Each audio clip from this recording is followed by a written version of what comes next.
There we go. Okay, well, welcome everyone to today's guest talk with Dr. Kris Covey. I am so delighted to introduce Kris and to welcome you to talk to our Climate Farm School and sort of greater Terra.do community of folks really interested in food, farming, and climate change. Yeah, by way of introducing Kris, he generously came in to speak to our Climate Farm School course back in April of 2022 to share some of the really exciting work that he's doing with the Soil Inventory Project, PSIP, and with soil carbon data kind of broadly across the country, across the US. And it was just super fascinating to hear about this project, this data collection effort, this climate change mitigation sort of endeavor, but with a real grounding and attention on soil health and ecosystem health and services more broadly. So a broader focus than just kind of narrowed down soil carbon is the be all end all solution to climate change kind of thing. And so I really appreciated that. It was just a great lay of the land of what's going on in soil carbon and data science worlds right now. And so was really excited to invite Kris back to give an update at this juncture on how some of the soil sampling went during the summer 2022 soil sampling season, and to just check in with our community again on sort of the app that TSIP is launching to help collect this data and share it back with farmers and land managers. And then just also ways that other food systems folks can get involved and support about and know about this effort that is TSIP. So yes, and Kris Covey is a professor at Skidmore College in Pennsylvania. And yeah, I think, like I mentioned, the co-founder of TSIP. So with that, I will turn it over to you, Kris, and thanks so much for being here with us. Hey, yeah, thanks for having me. I really had a great time last year, and always nice when you get invited back. So hopefully that means that it wasn't awful. So I think what I'll do is do a quick overview of TSIP and the work that we're doing, the sort of like why we think what we're doing is really neat. And then I'll bomb through a bunch of different things that we're trying to do. And it's just going to be a race through that. And then hopefully that'll leave us enough time to actually have some conversation. So we can dig more into any of the sort of like researchy or field campaigny kind of things that I present, and we can talk about where that's going or where I think it might go. So I'm not going to do any of them justice, because otherwise it would be the lamest talk ever. So I'm gonna share this. Hopefully you're now seeing my PowerPoint and it's bigger. Is that true? Oh my gosh, I'm really doing it. Awesome. So the Soil Inventory Project, TSIP, is an initiative that I started with some colleagues about, I guess we're 18 months, 2 years ago. And the idea is that we're starting at this sort of, we say, continental scale. You know, we're trying to measure with as much resolution as possible soil carbon at big scales. And so starting with the US, hopefully maybe beyond, but the idea is to have a distributed inventory system that can hold data in the public trust and provide actionable information to people who want to take action. That could be a lot of different people. And it turns out that one of the challenges is that those people, those different groups want different information. And so how can you give, at lowest cost, information which is actually valuable to these broad groups, right? With a goal of sort of, getting information that's valuable to a land manager, which incentivizes them to actually work to take that localized inventory or something you can use to kind of feel your own feel your own progress. But then also starting to look at building these regional baselines, and regional baselines are super important. And I'll talk more about why I think they're a critical step in moving this whole area forward. But that's a major product that we want to create, are these trusted regional comparison values, right?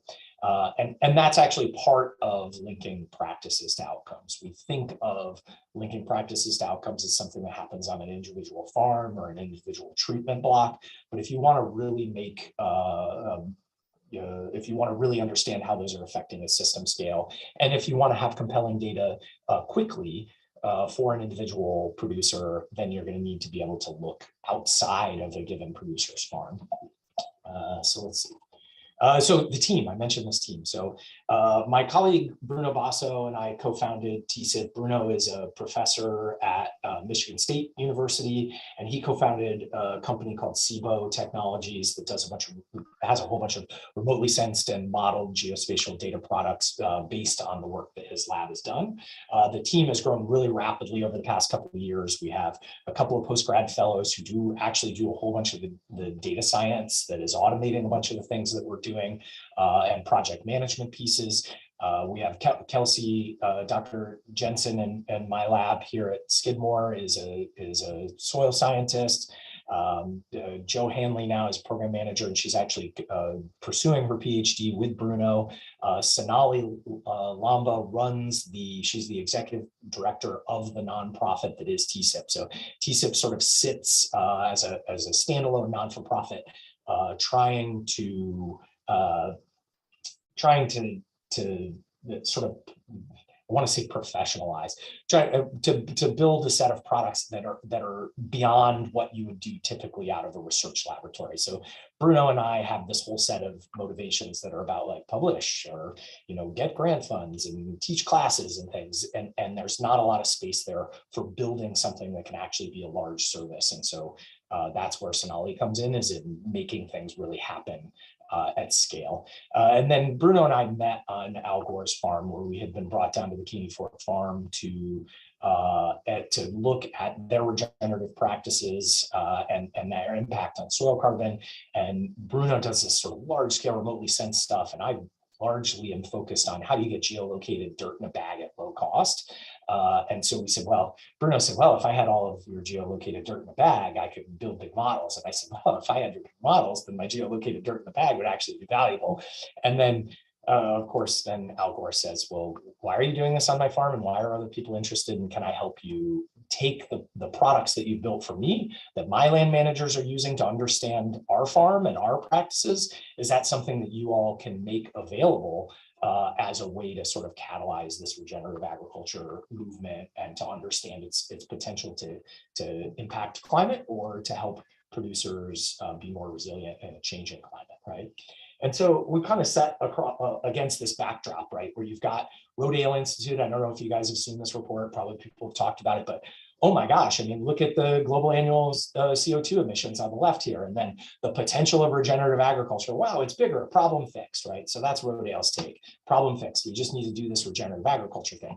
Then you have World Resources Institute, also totally reasonable organization, good for soil health, but limited potential for climate change. So we've got bigger than all the emissions, limited potential. That's a pretty wide range. And then of course you have TNC, also a very reasonable institution, coming in the middle and saying like, hey, it's pretty neat, we should be working on it. It has this 9% of the mitigation potential of forests. It's a wedge, we need to use it, right? And the reason that you have this great disparity from these very reasonable people is because we have different data sets being brought to bear, different levels of understanding, analysis being done in different ways, and in looking at different things. And so this is really a case for having a lot more data brought to bear on the problem so that we can understand exactly, not does this work or does it not work, but where does it work, how well, and at what cost.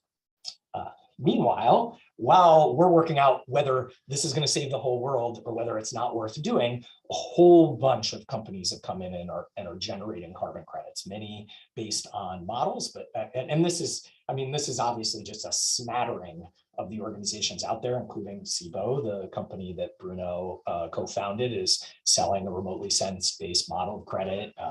Regrow, Blue Richa, obviously Indigo doing a blend of sampled and modeling credits. So they're being sold as we try and figure out whether this is going to work or not, which is, I think, is an interesting part of the story, right? And that's based on this basic premise, right? Which is that you see this graph a whole lot of different ways, often in a story that you're told, right? And so the story that you're told is that a producer is going to make a management change, and then it's going to take a little while, But after you get over the hangover from all of these inputs, you're going to start to build soil carbon. And that when you build that soil carbon, that's going to change the structure of the soil, right? You're going to improve your aggregation and infiltration. And then when you do that, this land now is going to soak up water like a sponge. And because it's going to soak up water like a sponge, you're going to hold on to your nutrients too. They're not going to wash out into streams. And so we're going to use fewer nutrients. And so we're going to have, air quality, water quality benefits. And then, of course, because we now can ride out droughts because of all this soaked up water and hold on to these nutrients, we're going to have better crop yields and yield stability, right? And this is a story that we tell all the time. And we tell that because we have a bunch of trials that are at the like half-acre, 5-acre scale that say, oh, this stuff is true. Of course, the problem is that there are no numbers on this graph, right? Not one. How much management change? What does it cost me to make a management change? And then how much carbon do I get for that? And then when I get that carbon, what does a market pay me? Or what do I get in terms of the things I really care about, like yield stability and reduced inputs, or irrigation savings, or resilience through a drought, particularly in a perennial crop that could be make or break for a generation of crops, right?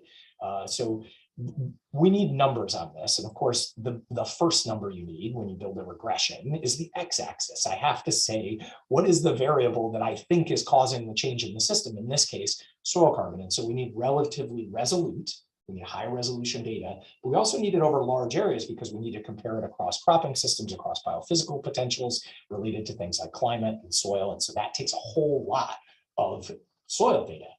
Unfortunately, that stuff is expensive to get, right? So how are we going to get this large scale data? Well, we're doing it a couple ways, right? So the first way is that we've got low cost field tools. We've got this little soil sampler. It's an aluminum box, right? Like this. It's got a pedal on the bottom you can hold on to. Then there's a drill bit with a stop on it. Kind of, you get a fixed depth, known amount of soil, or ballpark known amount of soil very quickly, and I'll show a video of it running. That's run inside a mobile application, right? The question we would always get when we do these field campaigns, how many holes do I need to put in the ground? Where do they go? So we do that remotely, and we upload it to the app. You navigate around in the app. As you drill, you scan a QR code on a bag. I don't have one here, but it's just a plastic bag with a QR code. And then as you're doing that, it's taking the geolocation off your phone. Voila, geolocated dirt in the bag. That goes through a standard laboratory process. And then the carbon value is linked again to that QR code, which is then linked to the geospatial data. Now we have a geolocated carbon value. That's the gold in my world, right? So we've got that. And then the other way that we're doing it is with partnerships and data agreements with private organizations who have a lot of data. So folks like Bayer, right? They bought Monsanto. So Bayer Crop Sciences, Corteva, right? Which is Dow and DuPont. These organizations, right, are Indigo. They're out gathering tons of data, right? They have a lot of data, and the challenge is that the public interest is in having that data aggregated, not siloed, right?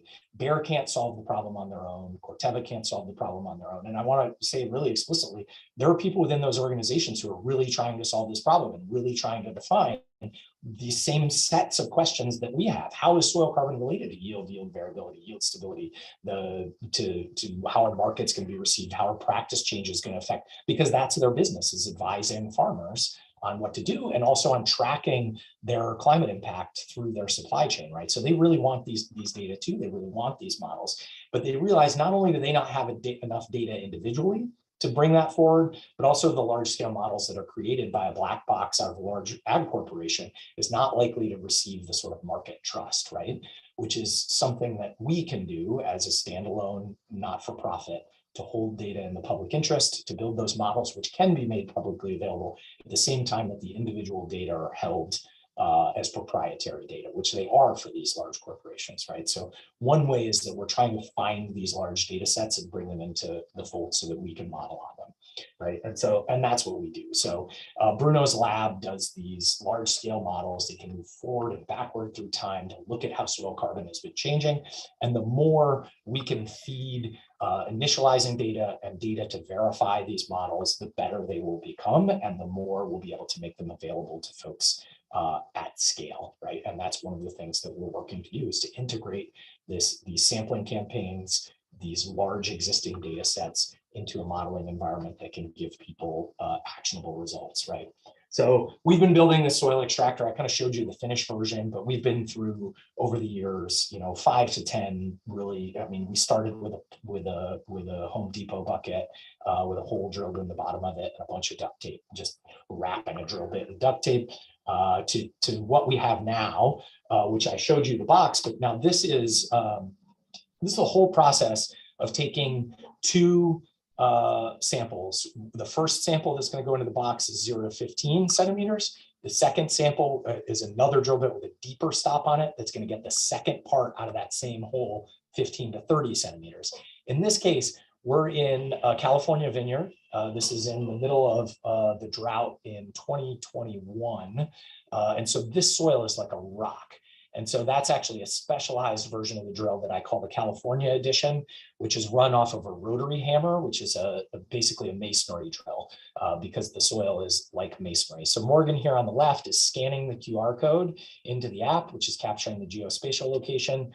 Eliana from our lab here, getting the sample and then handing off to her. This whole process takes about 1 minute. To get 2 depths, and then they're on to the next sample. So all the time of getting a soil sample with this system is in moving between points. And that's one of the reasons that we moved to this distributed system that's sort of farmer producer led, or it can be producer led. It could also be NRCS officers or someone, anybody can run it, is the point, is that we realized we were spending all of our inventory dollars on airplanes, rental cars, hotel rooms, conversations with farmers, and then walking between points to get geolocated dirt in a bag from a place that a vineyard. Look at how intense this is being managed, this landscape. Someone was walking across that spot yesterday and could have spent a minute getting geolocated dirt in a bag. And so that's going to dramatically lower that cost of dirt in a bag, which is set up to dramatically lower the cost of inventory, which is set up to dramatically improve the modeling, right?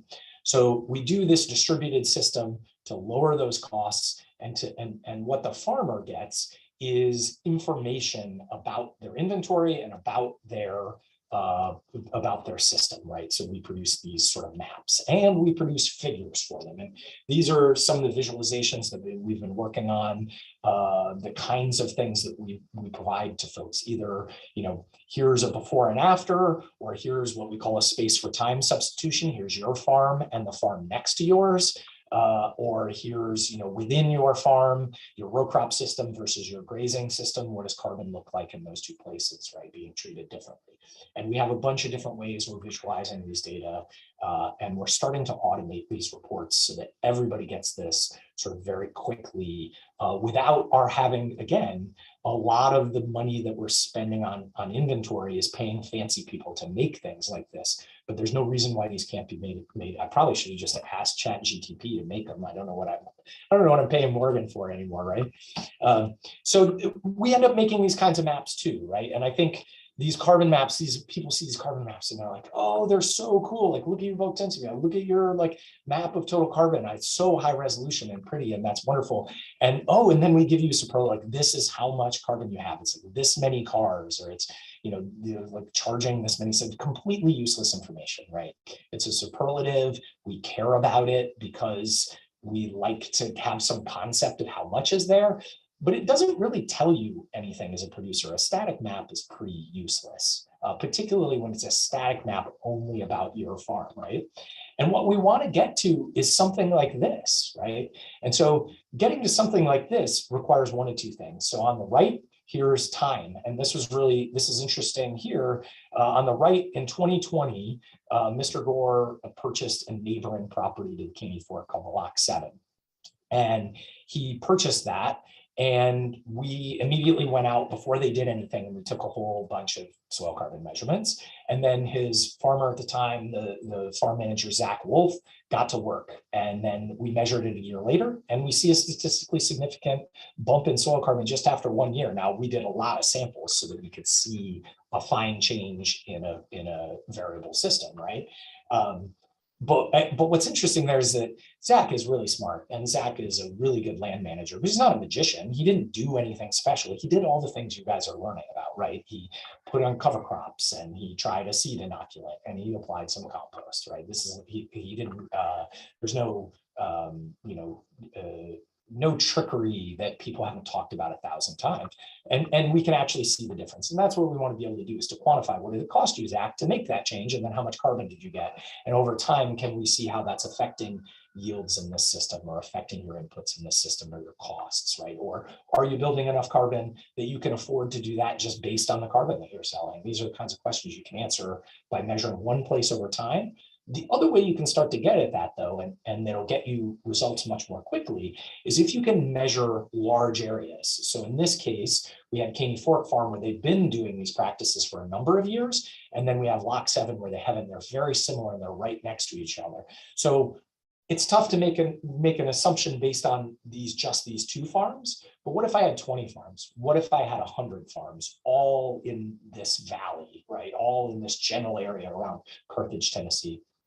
Then what can I say? Well, now I can start to say, oh, I can see where these practices are making a difference, and how much of a difference that they're making in the same cropping system, on similar soils, in the same sort of climate region, selling into the same markets, the same products, right? And so now what we're able to do is separate out management, because we've got a large space. And that's where we're talking about a sort of smart thermostat. And that's why, when I mentioned earlier, one of our goals are regional baselines, is to start to get enough data that we can define production regions and set practice baselines for these regions, and say, the average value is this. Your farm is here. Practices like cover cropping are associated with this much more carbon in your region, in the same products that you're growing, in the same, using these practices, right? And that is something that you can actually start to put carbon on a balance sheet, right? You can start to say, how much am I likely to get if I make these changes? One of the things I mentioned, we were looking at how many holes and where do they go, and that's this process of stratification. And so the way that we've been looking at that is, we've got these huge high density inventories. So Caney Fork Farms, where we've got 150 acres of production, we've got 700 plus sampling locations, right? Or samples, 360 sample locations. Up here, Oak Spring Garden, which is in Upperville, it's a private operating foundation on a former melon estate. It's a totally fascinating property and place. They're 700 plus sample locations again, and so just these crazy high density that just people are not doing. And then looking back at a post hoc fashion, we have students out running these inventories. These landowners are not doing these inventories themselves. We've got students out spending their time to get these really high density inventories, and then starting to look at what are the different ways we could have sampled these properties. And so what would have been the most efficient way? So we did this at 3 properties up in, sort of from Virginia up into Southern New York.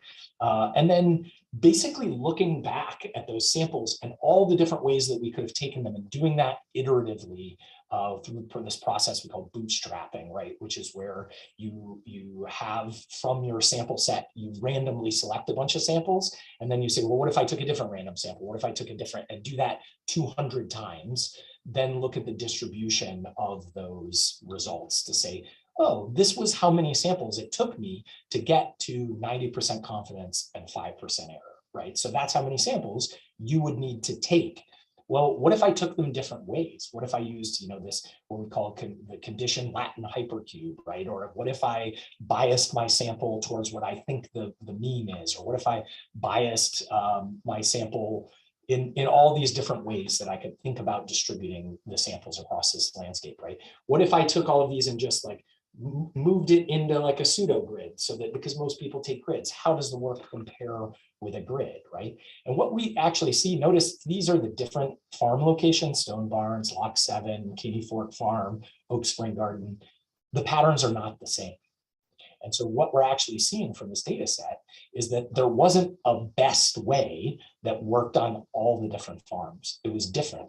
And it was different based on how variable the system was. Is this a high variability system? And is it a high variability system with low carbon?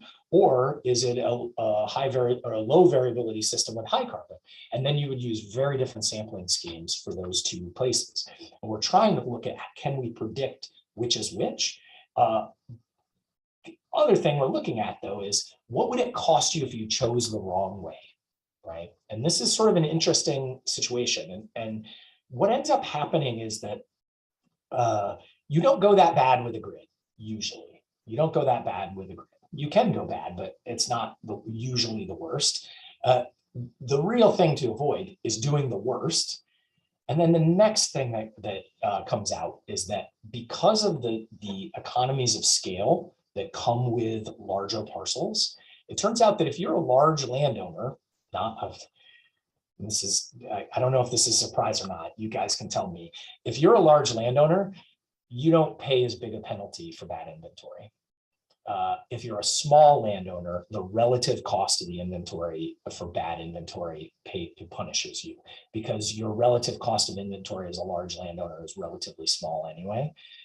And so basically what we're seeing here is that we need to avoid the worst. We need to improve gradually over time. And again, this is the advantage of having these big aggregated data sets, is we can start to pull out principles of sampling design from these large data sets that can allow us to predict what we need to do in advance. Right now, we're honestly just putting down a lot of grids and then doing a lot of CLHS because it looks like that's what is going to work well. Over time, that will become finer and finer, tailored to areas as we get initial data set back. We're doing the same thing. So that I showed you a whole bunch of places that are like big pastures or row crops, right? We're starting to look at specialty row crop systems because they're really different. You have these really, like, for instance, these are vineyards at Jackson Family Wines, right? You have these really, intensely managed systems where, like, a lot of our sampling designs get just crushed by this. And then you're also thinking, should we be looking at the vine row, the tractor row, because they're managing them differently, they're tilling differently? You know, how much of our sampling needs to be biased by that? Does it matter if it's under the emitter or not, or next to a vine? So again, we did these ridiculously high inventory samples. This is what Morgan and Eliana did in summer of 2021 as part of their undergraduate research thesis. And they produced, again, high resolution maps. Everybody loves them. You know, we just did this article for, like, winebusiness.com just came out today, and they wanted, this map of Sara Lee Vineyard because it looks so pretty. They're like, can we have the pretty map for that? That's what everybody wants. I don't know what you do with that map other than, and one of the, so again, we do these looking for sampling designs out of these high resolutions. The other thing that we do is we have conversations with the vineyard managers. And so, for instance, it was this one. This is an Oakville property. And when we were asking, oh, what's going on down in that section, right? So then the vineyard manager says, oh, that's like a lot of those grapes go into, this wine. And we say, well, what is that? And it turns out it's a very fancy wine. So the question is, do we see that pattern now when we start to do these inventories more, or can we link the data from Kendall Jackson and from others as part of, we're expanding our work in the wine growers as part of our USDA Climate Smart Commodities proposal. I'll talk more about that in a minute, but to understand how soil carbon affects wine grape quality, because, and for reasons we'll hopefully get to discuss, in this particular instance, there's not a whole lot of value to the tonnage of carbon if it's disconnected from the wine that's going into a $500 bottle, right? Because that completely swamps any value that a market is going to provide. Other things we did at the same place, here are some regenerative trials that they had. Here I should look, see where we put in this really intensive set. This is within a set of trial blocks where they were doing reduced tillage and compost addition in various combinations. And so we looked at pretty high resolution into these to see, what do we see? And the first thing we see is that, well, when you put compost on a vineyard, you build soil carbon, right? So that shouldn't be a huge surprise. Over time, we'd like to look at this and say, okay, are we seeing, if we can figure out how much carbon was actually in that compost, we have those numbers. How many tons did you put down per acre? How much carbon should we actually be seeing? Are our calculations lining up that you're getting the same amount of carbon as you put in from the compost? less or more, as in, is this system consuming some of that carbon, or is it actually starting this virtuous cycle that everybody talks about? I think that's down the road for us. But we do see in this top, this is the 0 to 15. We see when you put compost down in 0 to 15, you build statistically significant amounts of carbon, regardless of whether you till or don't, right? 15 to 30, and this is fun, you only see that when you do the compost and the full tillage. That's the only significant addition of carbon into that lower strata from these treatments. And so what you're seeing is that that carbon, and this makes intuitive sense, right? I'm throwing carbon down on the 0 to 15 on the surface, and then when I till it, I'm pushing it down into those lower soil layers where even though 15 to 30 is below the tillage line, like their tillage break is in that top 15 centimeters, when they're making that tillage, they're pushing it down close, and then it's able to move to transport down. Now, over time, we may see this is different as we follow this over the next 10 or 20 years or whatever, but at least in these initial, I think this is a 3 or 4 year old trial at this point, these data are collected. The only time we see an effect in the lower strata is when we're doing that tillage. The other thing we're doing, and this, I'm really excited about this is work that Morgan is leading, and that started because we're doing got a project funded by the CDFA, California Department of Food and Agriculture, and the Foundation for Food and Agricultural Research. It's led by Christina Lascano at UC Davis, Charlotte Deacock at Cal Poly, tons of other folks. It's like a $3 million total project. We're a small part of that.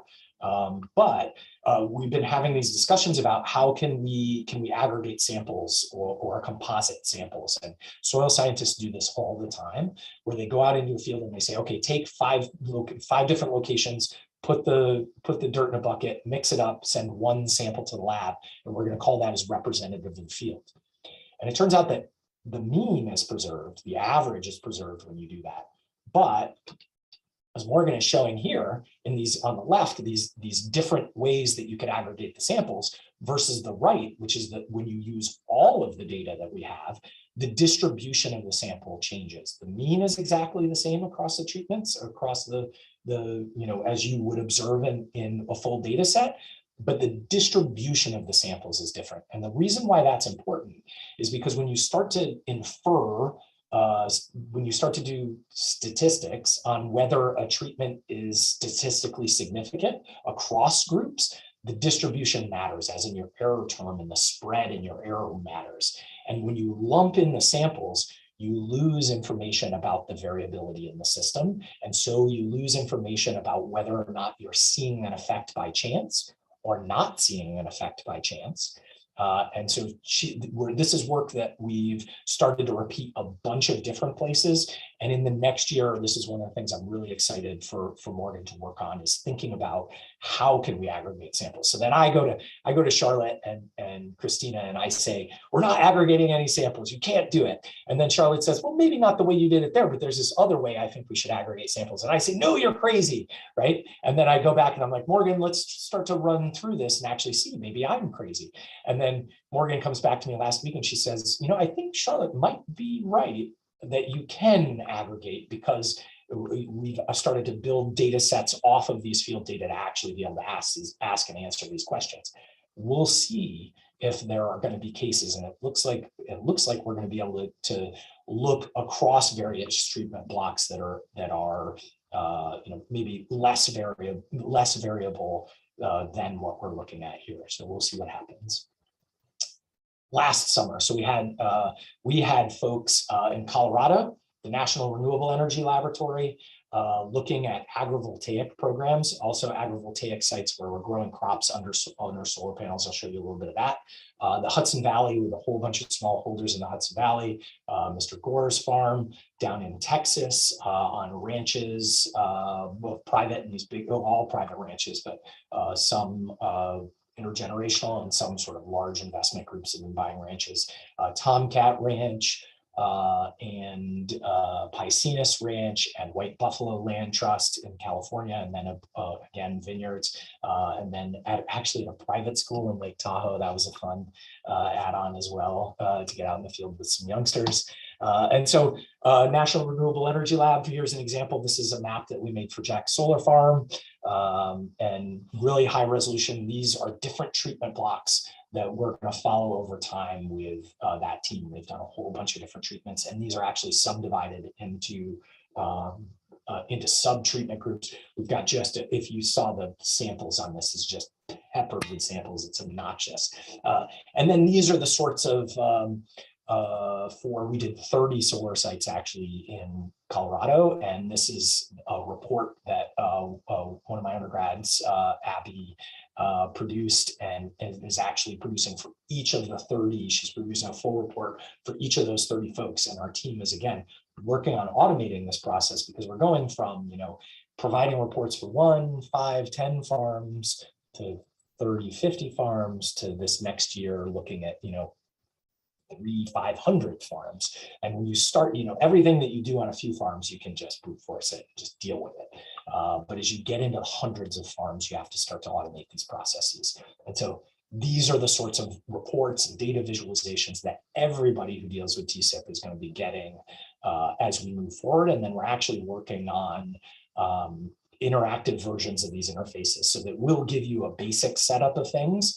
And then if you have additional questions that you want to play with on your own, you'll be able to just click buttons and have it make comparisons, not by if you have treatment data, or if you want to see it by soil type, or if you want to see it by percent clay, or if you want to see it by elevation, or all the different questions that you might have on your own farm.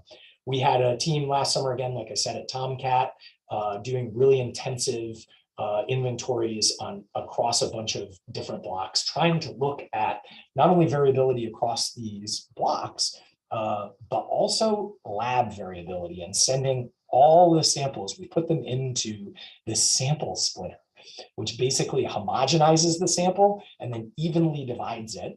And then we sent identical samples out to 3 different analytical labs, right?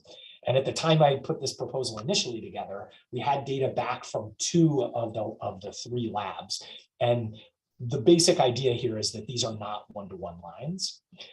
And so what you see is that one lab is predicting a different value than the other lab. And we've seen this at Caney Fork with different labs. We're now seeing it with this same set of 3 labs. It actually turns out 2 are pretty close and 1 is not. Why? Well, we started to look at some of those questions, but more, how important is it? And I think what we're seeing is that it's important. So relative to the differences in the field, the differences between labs are quite high. And so we have, I would say there is a mandate for this entire community to insist that the lab variability problem be fixed. Because at the point where the variability coming out of the labs is higher than the variability than you're seeing in the field, you're starting to question whether there is an objective truth out there. And that's going to be obviously the key factor that supports any market. So whether you're Rodale and you believe it's the complete solution, or you're WRI and you think it's probably not worth it, but soil health benefits are really important, doesn't matter. You got to be able to measure it if you're going to be able to put it on the balance sheet, right? We've been working, again, I said, on the extractor, and one of the questions that I get all the time is, hey, how does this extractor compare to a soil probe? And I keep saying it's the same thing. Like, it's got to be, right? I'm just taking dirt and putting it in a bag. So what I did this year was in one of my classes here at Skidmore. We went out to some local farms and we did a whole bunch of inventory using both the soil box and the probe at various spatial scales to say, like, okay, right next to each other, is it the same thing? Or is it just the same thing pretty close to each other within a GPS error? So sort of 2 meters apart. So I can't tell the difference on the phone. So that means the difference doesn't exist. I'm inside of a pixel I would use for any kind of modeling. So the difference doesn't exist. Is it the same within there, or is it 10 meters the same? Is it the same within a field? And it turns out it's the same. It just doesn't matter. Other thing we did, though, with the push probe is we looked at how much soil volume did we get, how much soil mass did we get, and so were we getting a full profile with the probe? Because as you saw my colleague Lowry on the right side of our screen, she did not get that full sample because she hits a plow pan and she can't get the probe to go in, and so she quits. Whereas the drill, very quick. The other thing that we started to do, they recorded the time so that we could say like how much faster is this than the probe. And so now we're going to work with some students and the team here, Eliana Morgan and Kelsey, to actually write these methods up for publication, because people keep asking us, hey, is it legit to use this box? And so I'll just cheat you to the front of that paper. It's legit, it's fine. But now we'll put that through peer review next. Some things we're just starting. We did some work for Stonyfield, looking at a bunch of their farms and producing those kinds of reports. And now we're going to move forward with doing this at much larger scale for them in the coming year. We got a $20 million grant from the USDA as part of this Climate Smart Commodities proposal. This was, I mean, obviously this was a huge thing the USDA did. If you haven't looked at this, I really encourage you to look at this. They put out $2.8 billion to 70 lead organizations, and it's something like 300 and something with all the partners wrapped up. But what that means is there's a pretty small community out there that's holding a whole lot of resources, all working on the same problem. So obviously an exciting lever for change. For our part, we are looking at these groups. So Nature for Justice is going to be working with smallholder and BIPOC specific black farms, black-owned farms in North Carolina, South Carolina, that region. Glenwood in the Northeast, working with relatively small holders to implement things like agroforestry systems. Jackson Family Wines and International Wineries for Climate Action, looking at wine grape growers on the West Coast. And then we're going to be working with row crop growers in the Midwest, and corn, wheat, and soy. And I think what's interesting about those groups is that they embody what I see as the sort of three ways that carbon is going to come into the marketplace, right? So if you look at a producer like that are coming out of these international wines for climate action, right? They're producing high-end wines. Their sort of nets per acre are in the, net revenues are going to be in the thousands, maybe even north of $10,000 an acre per year, right, on their crop. They're in relatively low productivity systems. And so what are they going to put down? A quarter a ton? I mean, I would be stunned if it were half a ton an acre per year, right? So compare that to, call it $10,000, call it $8,000, call it $5,000, who cares? A quarter of a ton, $30 a ton. Do I care? No, I absolutely do not care. This does not touch a reason that I would take any management action, particularly if it might have an impact on quality, unless that impact on quality is to make it a better quality wine, or unless carbon really does produce drought resilience and yield resilience, right? Or I do not have to put as much irrigation. When everybody's irrigation pond is dry, I've still got some left in the bank because I had to irrigate less to get the same quality of grape. Or I had fewer inputs, and so it was easier for me to make an organic standard, or it was cheaper for me to produce that wine, and the net on the input was different, right? And then I might actually care about carbon. And so I think in that specialty row crop space, we're talking about soil health, right? And the benefits that come with that. Then you've got on the opposite side of the coast, right, these small producers. And for them, I think these smallholders, a lot of the marketing that they're doing is about the way that they're producing their food and it being local. And I think that sort of like recognition that I'm also climate smart is part of their branding and part of why they receive a premium from that high-end consumer who's buying that local produced boutique-y food, right? And that's part of their branding package. And that's very different than the carbon market because they're growing on small acreage. How many tons are they really going to put down? Why am I paying attention again, right? Then you've got a set of producers that are growing on big acreage, highly productive systems, starting from a degraded state. Whoa. And the changes that they need to make are either cheap or well aligned with their production system, like cover crops have all these other benefits, right? And or the no-till system now, it's come to a place where I feel like I could adopt it, right?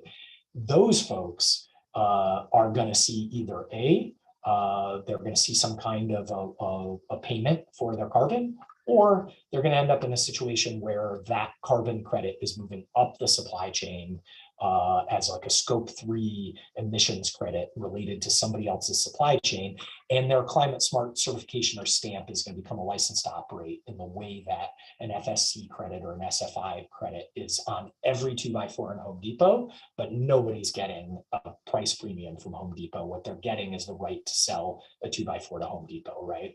And so I think those sort of 3 classes of individual are pretty representative of individual producer, are pretty representative of the way these sort of carbon conversations are likely to go.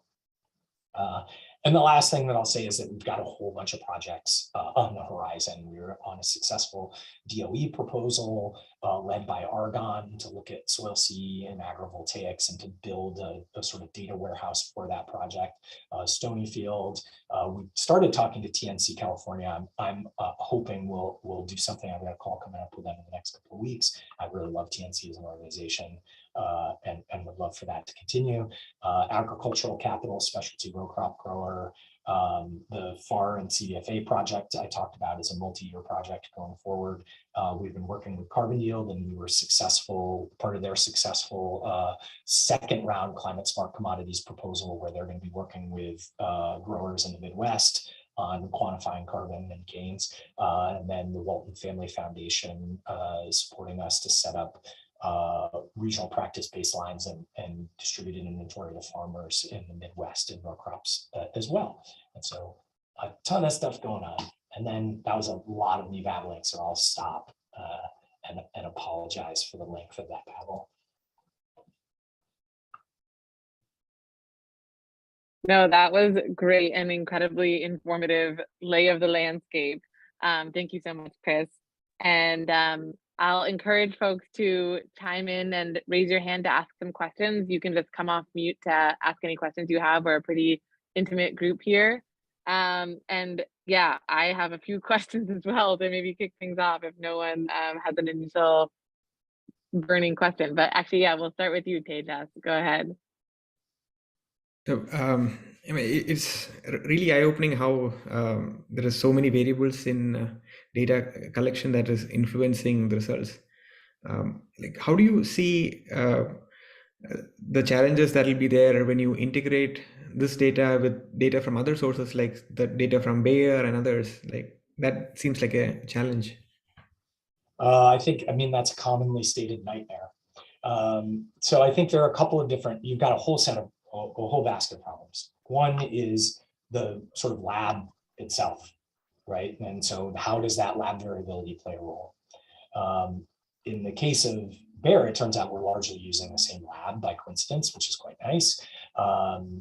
Others, we're going to have that problem, and we just have to keep track of it. And in time, it looks like there are reasons why the labs are getting different numbers, and also what we generally see, not always, but what we generally see is a good correlation between the labs and the consistent. For example, if people ask me what's the best way to build soil carbon, I say do your first inventory of lab 2, and then a month later send your data to lab 1, and you will have built soil carbon, right? And so we understand that lab 1 is consistently higher, and it looks like because of those reasons, we can back some of that out.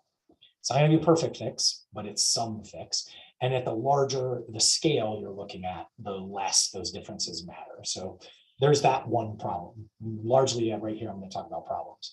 Then you've got a problem with sort of just like transfer. Every lab has a different sort of output that they give you. Some you get like PDFs, then others you get these CSV files, but they all have different column headers. And there are groups, there is an accepted sort of MODIS standard for data, and a lot of labs maybe don't by default, but will put out to MODIS if you ask them to. So there is some opportunity for that to become, that challenge is becoming unified over time. Then you've got depth as an issue, just technique that sample was taken at as an issue. Did that, do I have a meter deep sample from here, and I've got a 10 centimeter sample from here, and fortunately, a lot of the data is available at 30 centimeters, and a lot of folks break it 0 to 15 and 15 to 30, and that's why we chose it for ours, is because it's the dominant source. You need to know that. The other thing that happens is a lot of people have information on organic matter, not total carbon, or they have fractionated carbon between organic carbon and mineral carbon, whereas we take total. In a lot of places, that doesn't make a whole lot of difference. And the part that you're managing is the organic matter. In really depauperate environments, that can be a real challenge. And our postdoc Kelsey's done a bunch of work on that. So you've got to sort that out. I'm sure there are other challenges that I'm not, that I've lost off of the list. Those are challenges. I think a big part of what we're trying to do all the time is saying, we're not going to be faster than the bear. We just have to get the best thing that we can. And one thing we haven't talked a lot about that comes into the same sort of trying to be faster than just anybody around, or as fast as anybody else around us, is bulk density. And that's a real challenge, and the lack of data for bulk density is a real challenge too. I'm not sure I answered the question about how we're going to deal with it, other than to say we're actively dealing with it all the time. Yeah, makes sense. Awesome. Thanks for that question, Tejas. And maybe I'll jump in and ask Kris, if it sounds like from what you were saying at the end of your talk that as far as the why should we do this, why should we measure and work to increase soil carbon on farms conversation, you don't see like the currently existing carbon markets paying farmers per ton of sequestered carbon being the primary driver in sort of the three cases you laid out. And so I'm just curious if like that's an accurate summary, or like if you think that those existing carbon market actors need to like evolve or change or find something else to do. I think I have always seen what I love about carbon markets is that carbon markets are likely to pay for a whole lot of inventory, right? Because you have to measure it, you have to model it. The carbon markets are making the measurement process better. They're putting the labs into place. They are building better models. All of that is true. And so the carbon markets are making that happen. That obviously is driving a whole bunch of attention and innovation that is fixing a whole bunch of problems. So I think the carbon markets are key to the transition we're seeing. I think for some producers, the carbon markets are going to be tremendously lucrative, or they're going to be lucrative enough that they make people make changes that then have a whole bunch of other benefits, right? So I think for a set of producers, and I'll give you your dream producer that loves the carbon market is, I have a lot of acreage, right? I am growing I am producing either as a cattle producer or crops in a tremendously productive system. The changes that I need to make fit nicely into my production system already. And I have a story to tell because I'm such a big producer, so I want to tell that story. And so all of those things say the costs for me to change are low, and then I'm in a degraded state. And so the glass is already empty, and that first part of the curve is really steep. And so it's a productive system. And so there's a big glass to fill up and a really solid tap pouring water into the glass, right? And so for that producer, carbon markets are going to just be like, oh God, I love you. You're paying for all of my transition. The benefits are obvious. The checks are easy to squint at and love them in the future. I think there are scenarios where carbon markets evolve to reward early adopters. And this is another area where regional practice baselines could work. And we didn't talk about the different payment schemes that are possible. Right now, many in carbon markets are avoiding rewarding early adopters. Forest markets routinely reward early adopters. And essentially that's under an avoided deforestation or an improved management credit. And those tend to use some kind of regional baseline as a comparison, as a counterfactual model, right? Agriculture has sort of avoided this completely. I think oddly, it's conceptually exactly the same, but agriculture produce all kinds of these conceptual arguments against it. So if you don't believe it, that's okay, and that's fine. Don't buy that credit. I think also because they don't have the data products to back it up. If you have those data products, the reason I think that makes a big difference is because the net present value of that carbon deal is very different if you have a large pool of credits that can be paid in year zero of the project versus a small stream of payments over a long period of time, right? 10,000 credits when I sign the paper is a much bigger deal than 10,000 credits over 10 years, right? Whatever those numbers are. In that case, Totally. you can transition. So it's not that I don't think it's going to be an important driver. It's that I think for some production systems, the cash value of the credit is not going to be, so high value specialty crops grown on small acreages and low productivity systems, there's just not a lot of carbon there. But there are a lot of really good arguments why that carbon is important for the soil health. Totally. Still going to be important. It's just not the like tonnage sold into the carbon market that's going to be the driver. So I think what I'm saying is that the markets and the incentives are going to sort.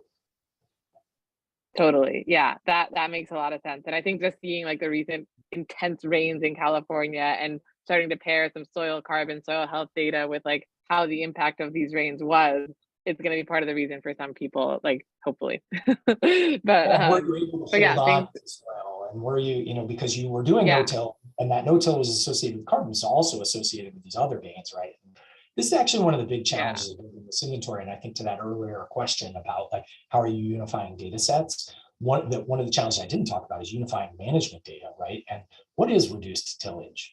And when did you do that cover cropping? And how long ago? And like, there are all kinds of these practices that people call different things, do in different ways, and how do you capture that data? And we've basically fallen on a sort of self-reported model. There's some things, I think in time Bruno will remotely sense, he already can remotely sense. Will we be able to integrate that at scale? Yes, eventually that will get easier. We're working on that stuff. But that stuff is really important to this challenge. Yeah, layering. Yeah, totally. Well, let's see if we can get to Aaron's question, and then we'll kind of close out for today and follow up in other ways.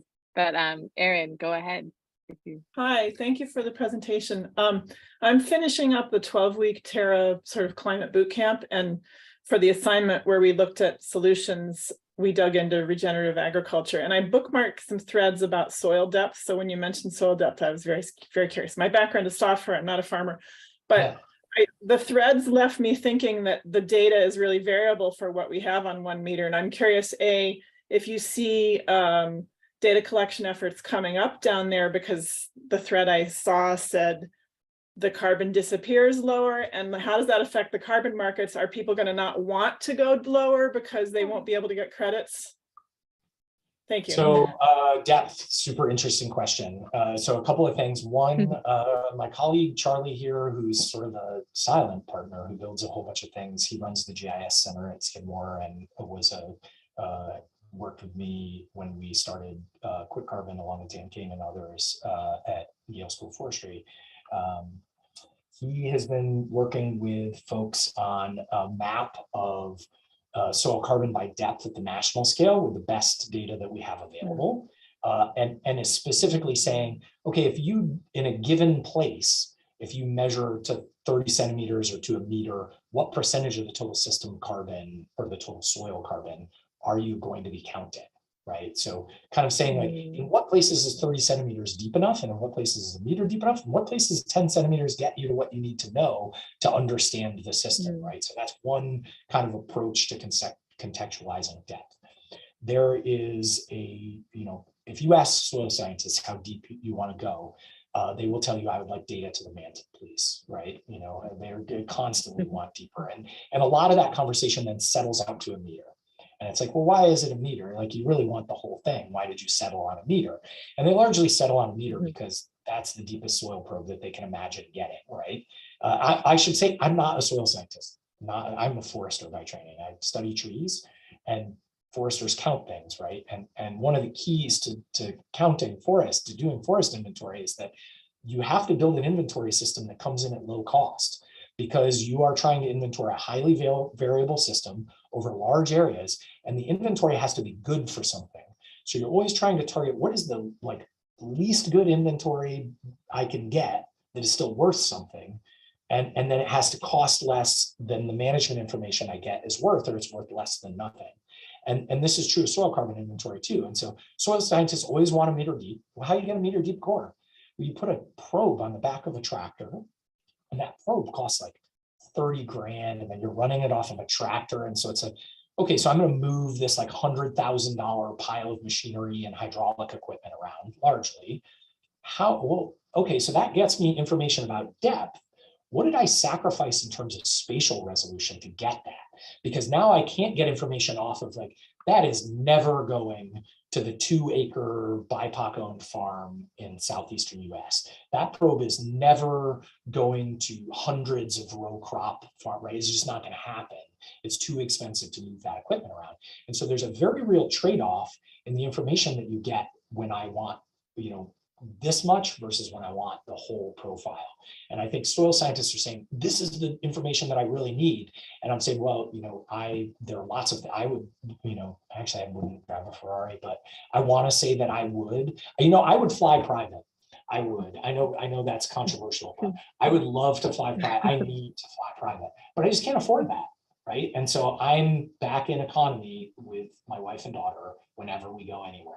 Right. Because that's what I can do. And you know what, if it still gets me to like, I don't, Florida, I don't really go to Florida, but if that still gets me to Florida, then that gets me to Florida, right? And it would have been awesome to be private. That would have been a much better experience. And a meter deep would be a much better inventory experience. We just can't afford it. It's not realistic. Continental scale, not going to happen. Certainly not, and not at the resolution that's going to get you a regional scale picture that's going to let you build a sort of smart thermostat. Meter deep is super important to understand process and how much information are we losing, and how much information can we get that tells us about the relationship between what we're measuring at depth all over the place and what we know, in other places. So how can we put those together? You have to have meter deep information. You're not going to get it across the continent. Super helpful explanation and lots of great metaphors in there. Thanks, Kris. Well, so I think we'll close out for today. Thanks for staying a few minutes extra past the hour, everyone. And I will share around the recording because yes, there was lots of rich information to delve back into. And folks, if people want to follow up with Kris, feel free to reach out to me if you're connected through Terra or anything, and I can put you in touch. Kris has agreed to be a part of our ongoing conversation in this community, which we greatly, greatly appreciate. So yeah, big thank yous to everyone, and we'll look forward to more from you when there's more updates, Kris. Thank you all. I really enjoyed seeing you all, and do reach out. Lonnie can share my contact, or I'm Googleable, and we can chat anytime at length about 3D soil carbon stuff. Fun to hear from you all. Awesome. Thank you so much, everyone. Take care and have a great rest of your days. Bye, everybody.